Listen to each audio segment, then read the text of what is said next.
إلى يوم الدين أما بعد قال الله تعالى في كلامه العظيم أعوذ بالله السميع العليم من الشيطان الرجيم لقد كان لكم في رسول الله أسوة حسنة سبحانك لا علم لنا إلا ما علمتنا إنك أنت العليم الحكيم رب اشرح لي صدري ويسر لي أمري واحلل عقدة من لساني يفقه قولي رب زدني علما اللهم رب زدني علما۔ اللہ رب العالمین کے فضل و کرم اور اس کی توفیق سے نبی پاک صلی اللہ علیہ وسلم کی سیرت و سوانے کا جو سلسلہ شروع ہوا ہے، اللہ رب العالمین اس سلسلے میں ہمارے اور آپ کے لیے خیر اور بھلائی کو جمع کرے اور ہمیں اور آپ کو یہ توفیق عطا فرمائے کہ ہم نبی علیہ الصلاۃ والسلام کی زندگی کو اپنے لیے ماڈل بنا سکیں اور اس طریقے سے دنیاوی زندگی گزاریں جس طریقے سے اللہ کے نبی علیہ الصلاۃ والسلام نے گزاری ہے اور گزارنے کا حکم دیا ہے۔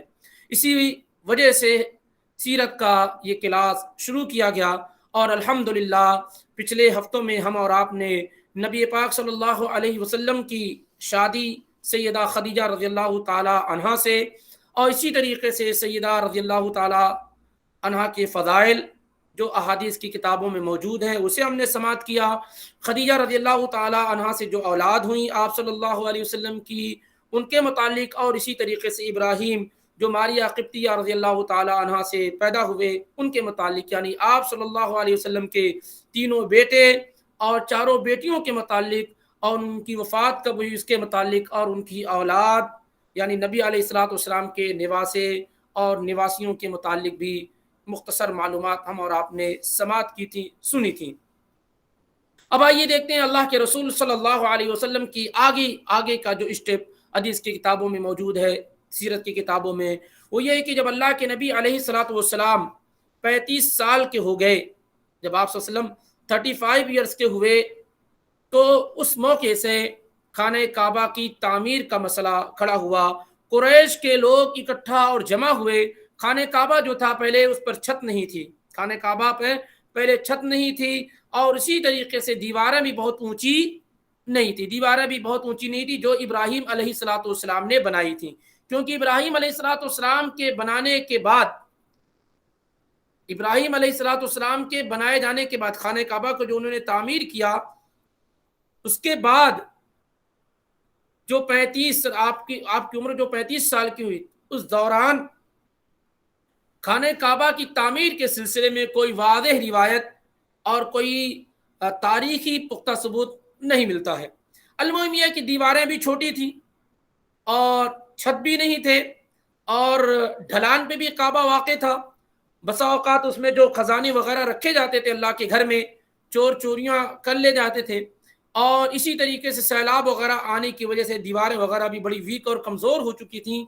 تو قریش کے لوگ اکٹھا ہوئے اور انہوں نے یہ طے کیا کہ خانہ کعبہ کو ری بلڈنگ کی جائے گی، رینیو کیا جائے گا، دوبارہ اس کو توڑ کر کے تعمیر کیا جائے گا، اور اس پر سارے لوگ کیا ہے متفق ہو گئے، اور یہ بھی طے ہوا کہ اس میں صرف اور صرف حلال مال، حلال کمائی ہی استعمال کی جائے گی، صرف حلال کمائی ہی اس میں استعمال کی جائے گی۔ بہرحال ان تمام چیزوں پر اتفاق تو ہو گیا، لیکن اب معاملہ یہ ہوا کہ خانہ کعبہ کو ڈھائے کون، توڑے کون؟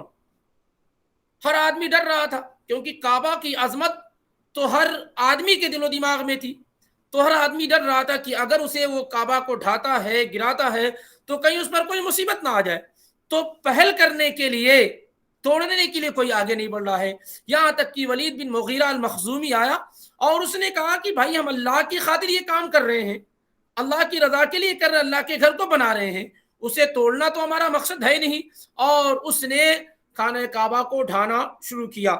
اس کے ڈھانے کے بعد لوگوں نے جب دیکھا کہ اسے کچھ نہیں ہوا ہے، کوئی تکلیف نہیں پہنچی ہے، کوئی آفت اس پر نہیں آئی ہے، تو پھر سارے کے سارے لوگ کعبہ کو گرانے میں، ڈھانے میں شریک ہو گئے، یہاں تک کہ زمین سے برابر کر دیا، بالکل جو بنیاد ابراہیم علیہ الصلوۃ والسلام نے کی تھی وہاں تک لے کر آئے، اور ہر قریش کے ہر قبیلے کے پاس کیا ہے خانہ کعبہ کو تعمیر کرنے کے لیے، بنانے کے لیے انہوں نے پتھروں وغیرہ کو اکٹھا کر رکھا تھا، اور لوگ پتھر لاتے جاتے اور خانہ کعبہ کی دیواریں اونچی کی جاتی۔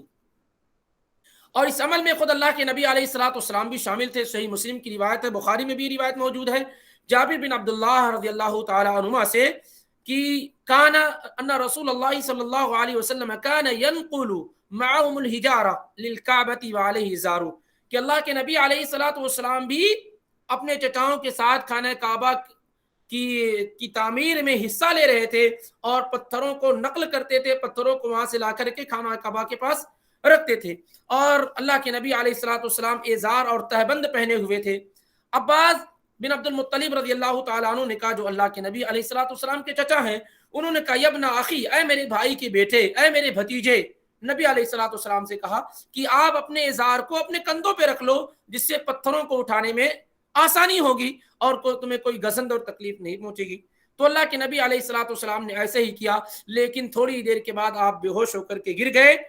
فما روی بعد ذلك اليوم عریانا، اس دن کے بعد اللہ کے نبی علیہ الصلوۃ والسلام کو کبھی نیکڈ نہیں دیکھا گیا، یعنی آپ گرے تو اس کی وجہ سے آپ کی شرمگاہ کھل گئی اور آپ کو جیسی ہوش آیا آپ کہتے ازاری ازاری، کہاں ہے میرا تہبند، میرا تہبند۔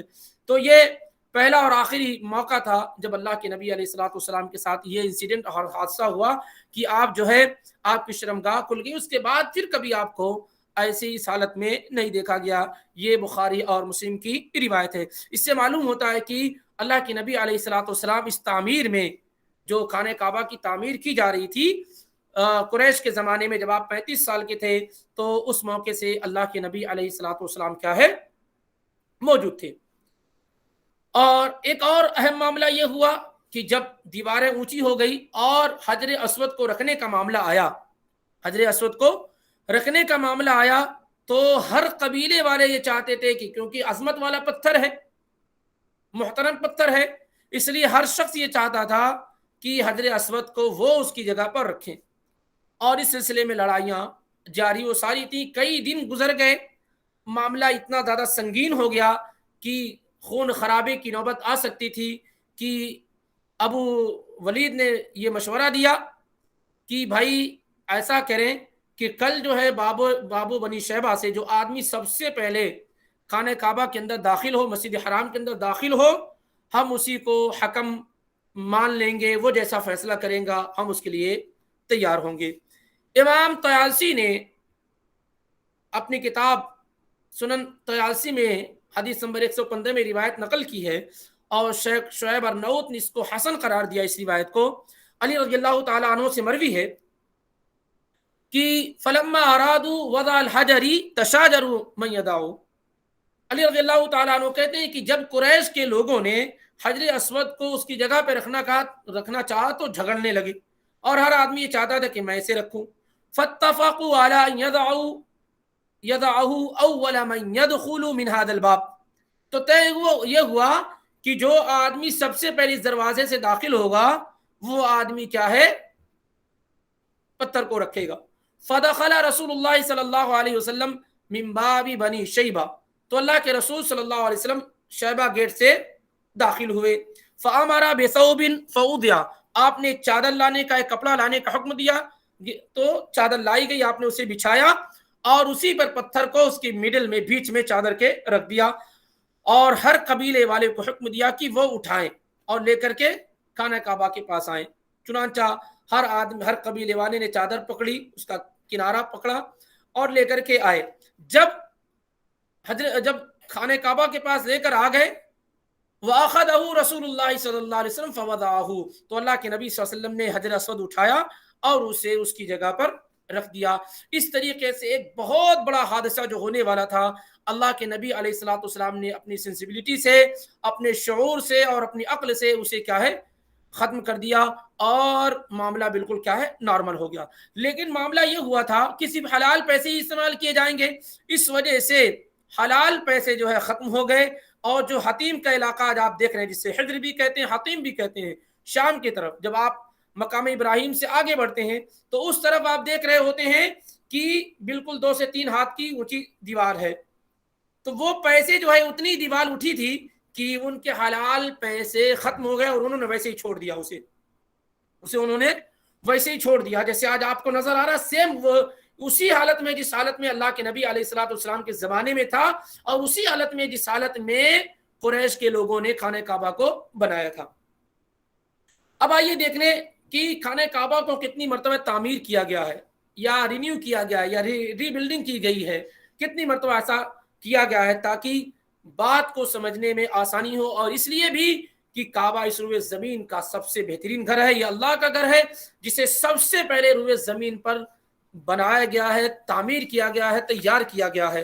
ابو ذر غفاری رضی اللہ تعالیٰ عنہ کی روایت بخاری اور مسلم میں موجود ہے کہ انہوں نے اللہ کے نبی علیہ الصلوۃ والسلام سے پوچھا ایو مسجد اضیع فی الارض اول، اے اللہ کے رسول روئے زمین پر سب سے پہلی کون سی مسجد تعمیر کی گئی، بنائی گئی؟ تو اللہ کے نبی علیہ الصلوۃ والسلام نے کہا المسجد الحرام، سب سے پہلے جو مسجد روئے زمین پر تعمیر کی گئی، بنائی گئی، وہ مسجد حرام ہے. قلت ثم ایو، پھر میں نے پوچھا اللہ کے نبی مسجد حرام کے بعد کون سی مسجد بنائی گئی؟ تو آپ نے فرمایا المسجد الاقصی، اس کے بعد مسجد اقصی بنائی گئی جو فلسطین میں ہے، اللہ تعالیٰ اسے آزاد کرے. قلت کم بینہما، پھر میں نے پوچھا کہ مسجد حرام اور مسجد اقصی میں کتنے سال کا ڈیفرنس ہے، کتنے سال کے بعد بنائی گئی؟ تو آپ نے فرمایا 40 سنتن، 40 سال کا فاصلہ ہے دونوں کے بنائے جانے میں. یعنی مسجد حرام بنائی گئی، اس کے 40 سال کے بعد مسجد اقصی بنائی گئی. پھر آپ نے فرمایا اینما ادرکت الصلاۃ فصلی فہو مسجد، جہاں بھی تمہیں نماز کا وقت ہو جائے وہاں نماز پڑھ لو، سب سجدے کی جگہ، وہاں ساری جگہ کیا ہے، نماز پڑھی جا سکتی ہے. اس سے بات معلوم ہوا کہ سب سے پہلی مسجد کیا ہے، کعبہ ہے جو اس روئے زمین پر بنائی گئی. ان اول بیت وضع للناس، سب سے پہلا گھر جو بنایا گیا لوگوں کے لیے وہ کیا ہے، وہ کعبہ ہے، وہ مسجد حرام ہے جو مکہ کے اندر ہے. اب چار مرتبہ 4 ٹائم کعبہ کو رینیو کیا گیا یا ری بلڈنگ کی گئی، یہ بات بالکل واضح ہے کیونکہ آج اسے بالکل اس کا ثبوت ملتا. باقی اس سے پہلے میں، اس کے بنائے جانے میں، اسے کس نے بنایا اور بعد کی تاریخوں میں بھی اختلاف ہے. یہی سب سے بڑا اختلاف ہے کہ خانہ کعبہ کو کس نے تعمیر کیا. بعض علماء کی رائے یہ ہے کہ اسے ابراہیم علیہ الصلوۃ والسلام نے بنایا سب سے پہلے. بعض کی رائے یہ ہے کہ اسے فرشتوں نے بنایا. بعض کی رائے یہ ہے کہ اسے آدم کے بیٹے شیش نے بنایا. بعض کی رائے یہ ہے کہ اسے آدم علیہ الصلوۃ والسلام نے بنایا. زیادہ صحیح بات جو معلوم ہو رہی اس میں وہ یہ کہ سب سے پہلے آدم علیہ الصلوۃ والسلام نے خانہ کعبہ کی تعمیر کی. سب سے پہلے خانہ کعبہ کو سیدنا آدم علیہ الصلوۃ والسلام نے بنایا. اس کے بہت ساری ایویڈنس ہے، دلائل ہیں. پہلے تو یہ ہے کہ جب ابراہیم علیہ الصلوۃ والسلام نے اپنے بیٹے اور بیوی کو وہاں چھوڑا تھا مکہ میں، تو کیا کہا تھا، ان بیتک المحرم، تیرے گھر کے پاس جو محرم ہے. تو اس کا مطلب یہ کہ گھر پہلے سے موجود تھا یا اس کی کچھ نشانیاں پہلے سے موجود تھیں. جبھی ابراہیم علیہ السلام نے کہا رب انی اسکنت من ذریتی بواد غیر ذی زرع عند بیتک المحرم، اے میرے رب میں اپنی آل و اولاد کو، اپنی ذریت کو ایک ایسی جگہ چھوڑے جا رہا ہوں جہاں کچھ بھی نہیں ہے، تیرے گھر کے پاس جو محرم ہے، حرمت والا ہے. تو یہ دلیل ہے کہ ابراہیم علیہ الصلوۃ والسلام کے بنائے جانے سے پہلے اس گھر کا نقشہ وہاں موجود تھا، اس کی اصل کیا ہے وہاں موجود تھی. اور اسی طریقے سے اللہ تعالیٰ نے سورہ بقرہ کی آیت نمبر 127 میں کہا کہ وَإِذْ يَرْفَعُ إِبْرَاهِيمُ الْقَوَاعِدَ مِنَ الْبَيْتِ وَإِسْمَاعِيلُ، اور جب ابراہیم علیہ الصلوۃ والسلام بیت اللہ کی بنیادوں کو ریز کر رہے تھے، اٹھا رہے تھے. یہ نہیں کہا کہ بنا رہے تھے، بنانا ایک الگ سی چیز ہے اور اسے جو ہے ان بنیادوں پر کوئی چیز تعمیر کرنا ایک الگ سی چیز ہے، جس کا مطلب یہ پہلے سے بنیاد وغیرہ موجود تھی. بہرحال یہ ایک مسئلہ ہے، لیکن زیادہ واللہ عالم درست بات میرے اپنے علم میں یہ معلوم ہو رہی ہے کہ اللہ کے گھر کو، بیت اللہ کو، خانہ کعبہ کو سب سے پہلے آدم علیہ الصلوۃ والسلام نے بنایا. یہ تاریخی روایات میں اس میں اختلاف کی گنجائش موجود ہو سکتی ہے، لیکن آئیے اصل جو چیز یہ ہے کہ ابراہیم اور اسماعیل علیہ الصلوۃ والسلام نے جو مل کر کے خانہ کعبہ کو رینیو کیا یا بنایا، یہ بات تو بالکل واضح ہے. اولاً تو قرآن میں موجود ہے سورہ بقرہ کی آیت نمبر 127 میں، جس کا بھی ذکر ہوا کہ ابراہیم اور اسماعیل دونوں مل کر کے خانہ کعبہ کی تعمیر کر رہے تھے. دوسرے یہ ہے کہ جب ابراہیم علیہ الصلوۃ والسلام اسماعیل علیہ الصلوۃ والسلام سے ملنے کے لیے آئے آخری مرتبہ، تو انہوں نے کہا ابراہیم علیہ الصلوۃ والسلام نے اسماعیل سے کہ اے میرے بیٹے، ان اللہ امرنی بامر، بخاری اور مسلم دونوں میں روایت موجود ہے، ان اللہ امرنی بامر، اللہ تعالیٰ نے مجھے ایک کام کرنے کا حکم دیا ہے. تو اسماعیل نے کہا فصنع ما امر ربک ما امرک ربک، تو ٹھیک ہے جو آپ کے رب نے حکم دیا ہے آپ اسے کر لیجیے. قال اتعیننی وتعیننی، کیا تم میری مدد کرو گے؟ ابراہیم نے کہا اسماعیل سے کیا تم میری مدد کرو گے؟ تو اسماعیل نے کہا وَأُعِینُک، ہاں میں آپ کی مدد کروں گا. تب ابراہیم علیہ السلام نے کہا فإن اللہ امرنی ان ابنی ہاہنا بیتا، کہ اللہ تعالیٰ نے مجھے حکم دیا کہ میں یہاں اللہ کا گھر بناؤں. اور پھر وہ پورا لمبا قصہ ہے کہ فجعل اسماعیل یأتی بالحجارۃ وابراہیم یبنی، تو اسماعیل علیہ السلام پتھر لاتے اور ابراہیم علیہ السلام کیا ہے بناتے جاتے. یہ بالکل واقعہ بخاری وغیرہ میں موجود ہے. لیکن اس وقت جو ہے جو دیواریں تھیں وہ بہت اونچی نہیں تھیں، وہ دیواریں کیا ہے بہت زیادہ اونچی نہیں تھیں. تو یہ پہلی مرتبہ بالکل واضح ہے اس کا بنایا جانا یا رینیو کیا جانا، ری بلڈنگ کیا جانا. دوسری مرتبہ کب ہوا جو تاریخی طور پہ ثابت ہے وہ ہے اللہ کے نبی علیہ السلام کے زمانے میں، جب آپ 35 سال کے تھے تو یہ معاملہ ہوا کہ خانہ کعبہ کو بنایا گیا اور جو ہے اس کو اونچا کیا گیا. خانہ کعبہ کو کیا ہے مزید اونچا کیا گیا، اور قریش نے جو خانہ کعبہ کو تعمیر کیا تھا وہ 15 میٹر لمبا تھا، اس کی لمبائی اس کی ہائٹ جو ہے 15 میٹر کی گئی. اور اسی طریقے سے جو اس کی دیواریں ہیں وہ 10 سے 12 میٹر اونچی کی گئیں، 10 سے 12 میٹر کی گئیں. اور اسی طریقے سے جو دروازہ جو ہے 2 میٹر اونچا کر دیا گیا. یہ قریش کے لوگوں کی بدتمیزی تھی، وہ کہتے تھے ہم جس کو چاہیں گے داخل ہونے دیں گے، جس کو چاہیں گے نہیں داخل ہونے دیں گے. تو انہوں نے دروازے کو، جو خانہ کعبہ کا جو دروازہ تھا اس کو 2 میٹر اونچا کر دیا، اور حجر اسود جو ہے وہ 1.5 میٹر 1.5 میٹر جو ہے اونچا کیا گیا لوگوں کے قدم سے. بہرحال تو اس طریقے سے تیار کیا گیا، بنایا گیا. اور جو ہجر اور حتیم کا ایریا آپ دیکھ رہے ہیں وہ خانہ کعبہ ہی ہے، لیکن ان کے مال کم ہو گئے حلال تو انہوں نے اس کو ویسے ہی چھوڑ دیا. یہ دوسری مرتبہ. تیسری مرتبہ کب ہوا؟ اللہ کے نبی علیہ السلام جب مدینہ تشریف لائے اور اسلامی حکومت کا قیام ہو گیا تو آپ کی خواہش یہ تھی کہ خانہ کعبہ کو ڈھا دیا جائے، جیسا کہ بخاری اور مسلم میں ام المومنین عائشہ صدیقہ رضی اللہ تعالی عنہا سے مروی ہے. آپ نے عائشہ صدیقہ رضی اللہ تعالی عنہا سے کہا یا عائشہ لولا ان قومک حدیث واحد بجاہلیہ، اے عائشہ اگر تمہاری قوم ابھی جاہلیت کے زمانے سے قریب نہ ہوتی، یعنی ابھی نئی مسلمان نہ ہوئی ہوتی، لامرت بالبیت فہدم، تو میں خانہ کعبہ کو ڈھانے کا حکم دے دیتا، اس کو گرانے کا حکم دیتا. فادخلت فیہ ما اخرج منہ، تو میں اس چیز کو خانہ کعبہ میں داخل کر دیتا جو اس سے نکال دیا گیا، یعنی جو حتیم اور ہجر وغیرہ کہہ لیا. والزقته بالارض، اور زمین تک میں اسے ڈھا دیتا، بنیادوں تک. وجعلت له بابین، اور میں خانہ کعبہ کا 2 دروازہ بناتا، بابا شرقیا وبابا غربیا، ایک ایسٹ میں اور ایک ویسٹ میں. ایک دروازے سے بندہ داخل ہوتا اور دوسرے سے نکلتا، تو میں اس کے 2 دروازے بنا دیتا.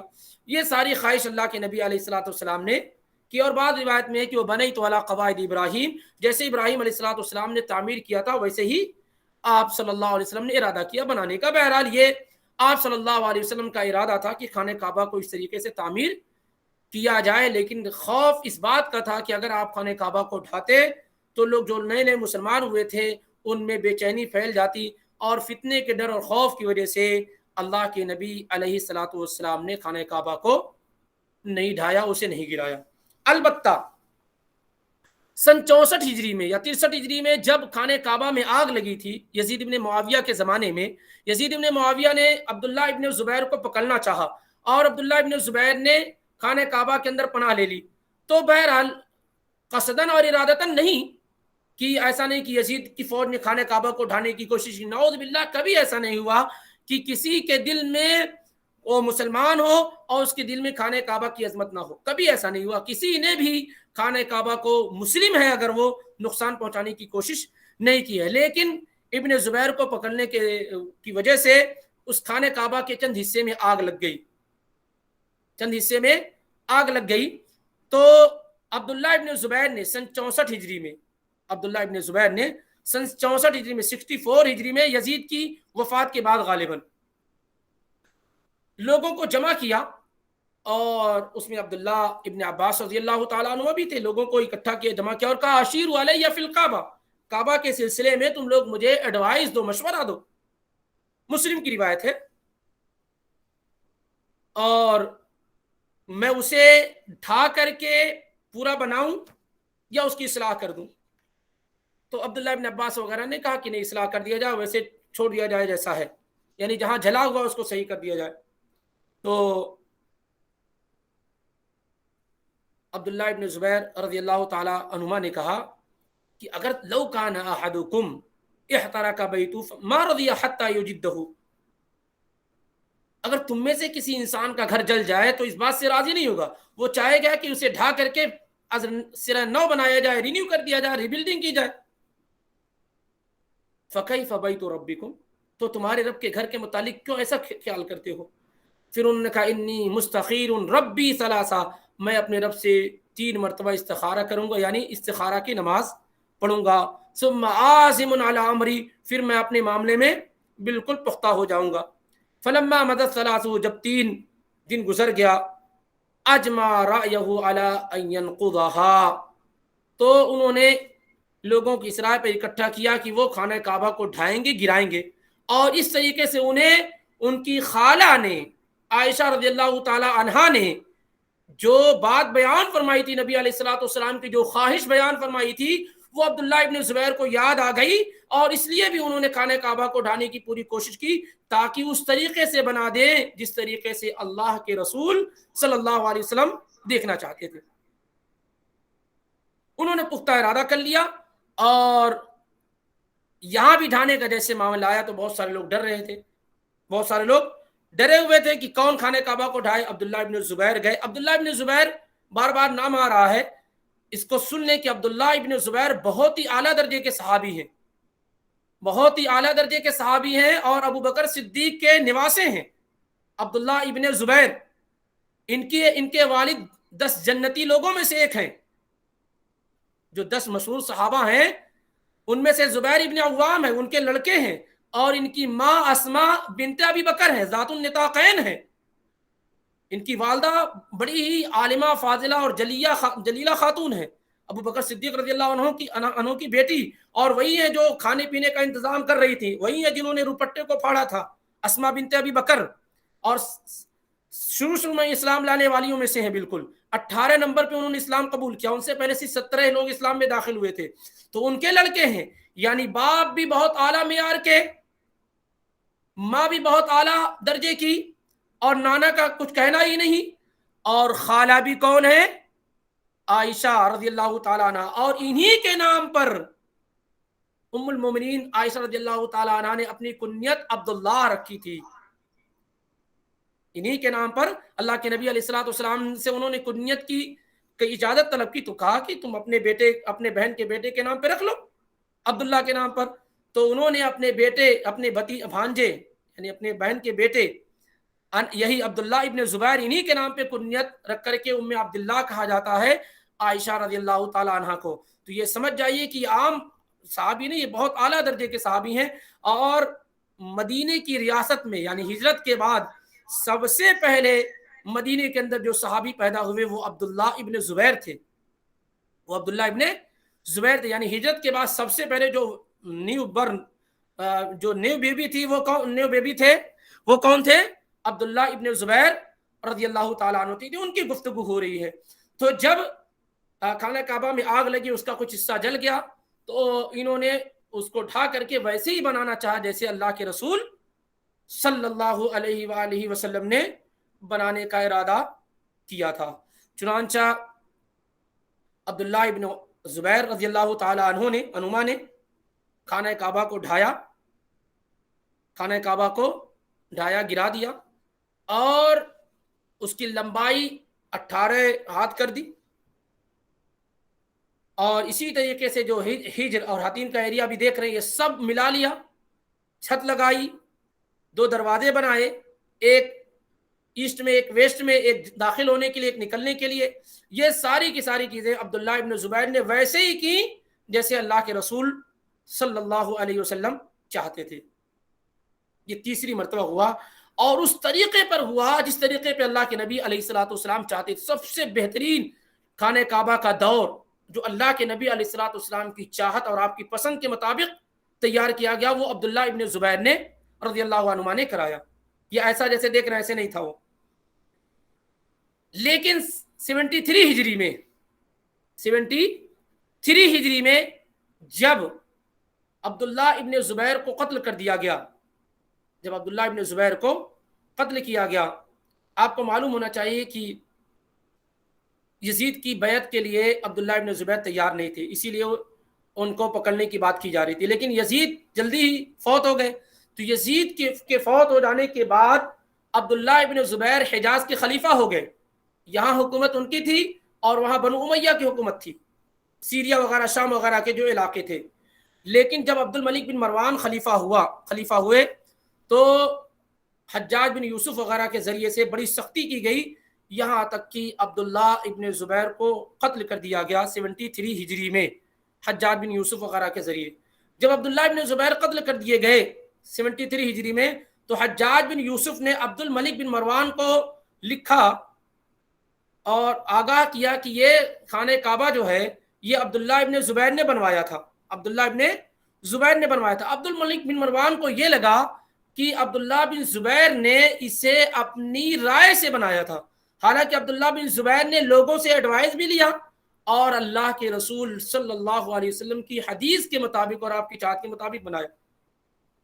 حجاج بن یوسف نے، یہ چوتھی مرتبہ ہو رہا، حجاج بن یوسف نے عبد الملک بن مروان جو خلیفہ تھے ان کو لکھا، تو عبد الملک بن مروان نے حکم دیا کہ خانہ کعبہ کو ویسے ہی کر دیا جائے جیسے رسول اللہ صلی اللہ علیہ وسلم کے زمانے میں تھا. البتہ جو ہائٹ عبداللہ بن زبیر نے بنوائی ہے اس کو ویسے باقی رکھا جائے. جو ہائٹ عبداللہ بن زبیر نے بنوائی ہے اس کو باقی رکھا جائے، باقی خانہ کعبہ کو ویسے ہی بنا دیا جائے جیسے رسول اللہ صلی اللہ علیہ وسلم کے زمانے میں تھا. پھر جو ہجر کا ایریا دیکھ رہے ہیں ابھی، یہ پھر توڑا گیا اور اتنا نیچے لایا گیا، جو دروازے تھے ایک کو بند کر دیا گیا، یہ ساری کی ساری چیزیں کیا ہے ویسے ہی کر دی گئی، سوائے یہ کہ عبداللہ بن زبیر نے جو ہائٹ اونچی کرائی تھی اس کے علاوہ باقی ساری چیزوں کو پھر ویسے کر دیا گیا. یہ چوتھی مرتبہ ہوا. پہلی مرتبہ ابراہیم علیہ الصلوۃ والسلام کے متعلق بتایا گیا، دوسری مرتبہ نبی صلی اللہ علیہ وسلم کے زمانے میں جب آپ کی عمر 35 سال کی ہوئی جو ابھی نظر آ رہا ایسے ہی. پھر تیسری مرتبہ عبداللہ ابن زبیر نے 64 ہجری میں بنایا، اس طریقے سے جیسے اللہ کے نبی علیہ الصلوۃ والسلام نے بنایا تھا، یا آپ چاہتے تھے بنایا نہیں، آپ چاہتے تھے. پھر جو ہے 73 ہجری میں اس طریقے پر آ گیا جس طریقے سے قریش نے بنایا تھا، سوائے یہ کہ اس کی ہائٹ کو ویسے ہی باقی رکھا گیا جیسے عبداللہ ابن زبیر نے بنایا تھا. یہ عطا ابن ابی رباح سے مروی ہے صحیح مسلم کے اندر. اس کے بعد جب پھر بادشاہوں کا دور آیا، امام مالک کے زمانے جو بادشاہ تھے ان کا دور آیا، تو انہوں نے کہا کہ اب ہم خانہ کعبہ کو ویسے ہی بنانا چاہتے ہیں جیسے نبی صلی اللہ علیہ وسلم چاہتے تھے اور جیسے عبداللہ ابن زبیر کے دور خلافت میں تھا، انہوں نے جیسے بنایا تھا. الرشید جو بادشاہ تھے انہوں نے یہ ارادہ کیا، اور اس کے لیے امام مالک رحمۃ اللہ علیہ کے پاس آئے اتھارٹی لینے کے لیے، اجازت لینے کے لیے. امام مالک مدینہ کے امام تھے، امام دار الہجرہ کہے جاتے ہیں.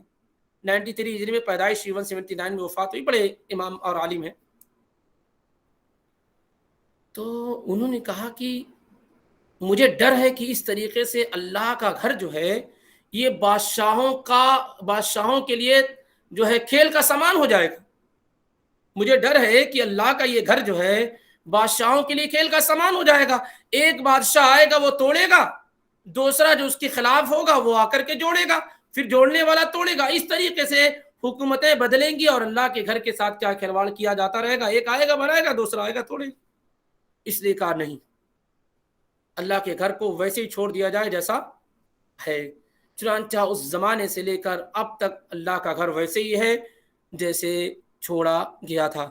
لیکن یہ اس طریقے پر نہیں ہے جس طریقے پہ اللہ کے رسول صلی اللہ علیہ وسلم چاہتے تھے، اور اس طریقے پر عبداللہ ابن زبیر رضی اللہ تعالی عنہما نے بنایا تھا، بلکہ یہ اس طریقے پر ہے جس طریقے پر قریش نے بنایا تھا. یہ الگ بات ہے کہ ہائٹ جو ہے اس کی اونچی عبداللہ ابن زبیر نے کی تھی، اس کو باقی رکھا گیا ہے.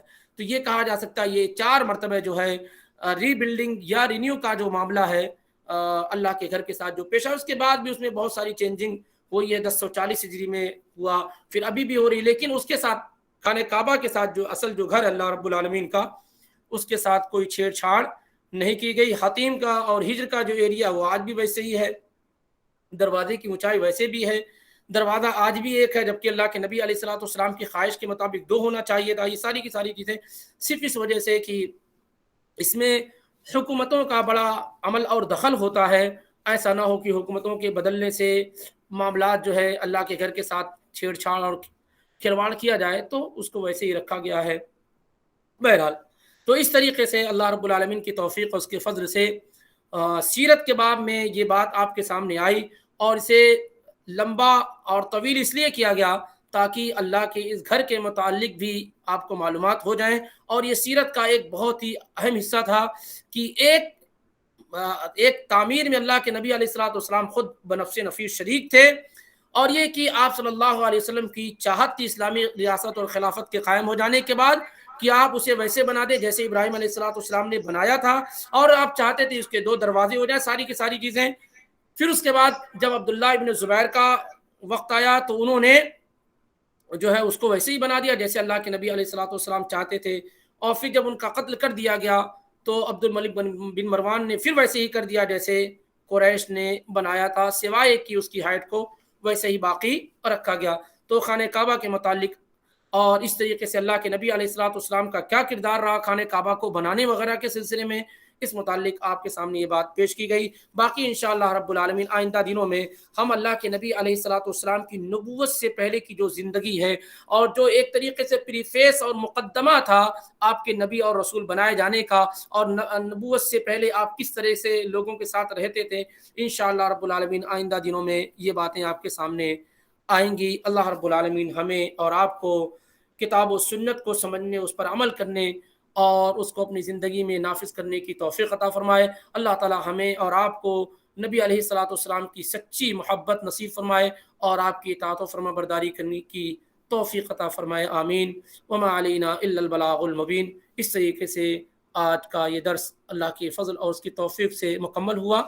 اگر کوئی چیز اہم ہو سمجھ میں نہیں آئی ہے تو اسے پوچھا جا سکتا ہے.